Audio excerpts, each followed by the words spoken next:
Friend, তোমরা সবাই কেমন আছো? আশা করি খুব ভালো আছো। তোমাদের ভালোবাসা আশীর্বাদে আমিও খুব ভালো আছি। আমি এখন আছি হাড়িপাড়ায়। তো হাড়িপাড়া হচ্ছে আমার পিসির বাড়ি। বোনের বিয়ে বলে কথা, নাচ হবে না তাই কখনো কি হয়?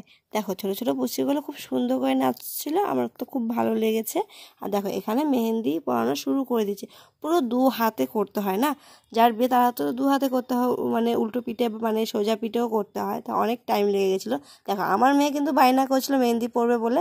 তো এটা আমার বোন পরিয়ে দিচ্ছিল। বোন আমাকেও বলেছিল পড়তে, আমি বললাম না বাবা আমি পড়বো না। এই সুযোগে বোনের একটা ভিডিও বানিয়ে নিলাম। যাই হোক, একটু লজ্জা পাচ্ছিল, কিরকম কি করবে বুঝতে পারছিল না। যেরকমই হোক ভালো হয়েছে। আর দেখো বোনের কিছু ছবি তুলে নিলাম, স্মৃতি হিসাবে থাকবে আমার চ্যানেলটাকে সাবস্ক্রাইব করে দিও, আর ফেসবুক থেকে অবশ্যই ফলো করে দিও। ভিডিওটা যদি তোমাদের ভালো লাগে লাইক করো, কমেন্ট করো আর শেয়ার করো। ভিডিওটা আমি এখানেই শেষ করলাম। পুরো ভিডিওটা দেখার জন্য ধন্যবাদ। সবাই ভালো থেকো।